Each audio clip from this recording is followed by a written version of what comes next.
ಅಲ್ಮೆಯ ಶಿಕ್ಷಕರ ಇಂದು ನಾನು ನಿಮಗೆ ವಿದ್ಯಾವಾಹಿನಿ ತಂತ್ರಾಂಶದಲ್ಲಿ ಪರೀಕ್ಷಾ ಪೇ ಚರ್ಚಾ ಕಾರ್ಯಕ್ರಮದ ಫೋಟೋಗಳನ್ನು ಹೇಗೆ ಅಪ್ಲೋಡ್ ಮಾಡೋದು ಅನ್ನೋದನ್ನು ಹೇಳ್ಕೊಡ್ತಾ ಇದ್ದೀನಿ.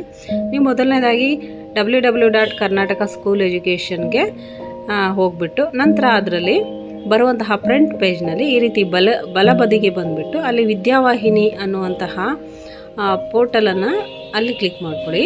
ವಿದ್ಯಾವಾಹಿನಿಗೆ ಬಂದ ನಂತರ ಸ್ವಲ್ಪ ಸ್ಕ್ರಾಲ್ ಮಾಡ್ಕೊಳ್ಳಿ. ನೀವು ಸ್ಕ್ರಾಲ್ ಮಾಡ್ಕೊಂಡ ನಂತರ ಅಲ್ಲಿ ಯೂಸರ್ ಐ ಡಿ ಮತ್ತು ಪಾಸ್ವರ್ಡನ್ನು ಎಂಟ್ರಿ ಮಾಡಬೇಕಾಗುತ್ತೆ.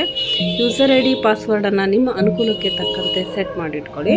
User I D then password click ಮಾಡಿದ ಮೇಲೆ ಎಂಟರ್ ಕ್ಯಾಪ್ಚಾ ಅಂತ ಬರುತ್ತೆ. ಸೊ ಕ್ಯಾಪ್ಚಾವನ್ನು ಸರಿಯಾಗಿ ಎಂಟ್ರಿ ಮಾಡಿದ ನಂತರ ಸಬ್ಮಿಟ್ ಕೊಟ್ಟರೆ ಆಯಿತು.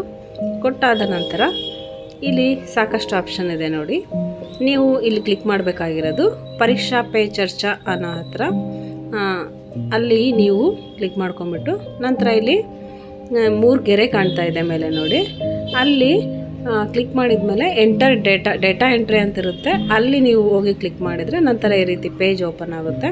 ಅಲ್ಲಿ ನಿಮ್ಮ ಜಿಲ್ಲೆ ಹೆಸರು, ತಾಲೂಕು ಹೆಸರು ಎಲ್ಲ ಇದೆ. ಸೊ ನೀವು ಅಲ್ಲಿಂದ ಎಲ್ಲ ವಿಷಯಗಳನ್ನು ಎಂಟ್ರಿ ಮಾಡ್ತಾ ಹೋಗಿ. ಒಂದನೇದಾಗಿ ನೀವು ಯೂಟ್ಯೂಬ್ ಲೈವಲ್ಲಿ ವೀಕ್ಷಣೆ ಮಾಡಿದರೆ ಅದನ್ನು ಎಂಟ್ರಿ ಮಾಡಿ. ನಂತರ ವಿದ್ಯಾರ್ಥಿಗಳ ಸಂಖ್ಯೆ ಎಷ್ಟಿತ್ತು ಎಂಟ್ರಿ ಮಾಡಿ. ಶಿಕ್ಷಕರ ಸಂಖ್ಯೆ ಎಷ್ಟಿತ್ತು, ವೀಕ್ಷಿಸಿದಂಥ ಶಿಕ್ಷಕರ ಸಂಖ್ಯೆ, ಪೋಷಕರ ಸಂಖ್ಯೆ ಎಷ್ಟಿತ್ತು ಎಲ್ಲವನ್ನು ಎಂಟ್ರಿ ಮಾಡಿ. ನಂತರ ಫೋಟೋವನ್ನು ಗ್ಯಾಲರಿಯಿಂದ ಸೆಲೆಕ್ಟ್ ಮಾಡಿಕೊಂಡು ಅಪ್ಲೋಡ್ ಮಾಡಿದರೆ ಆಯಿತು.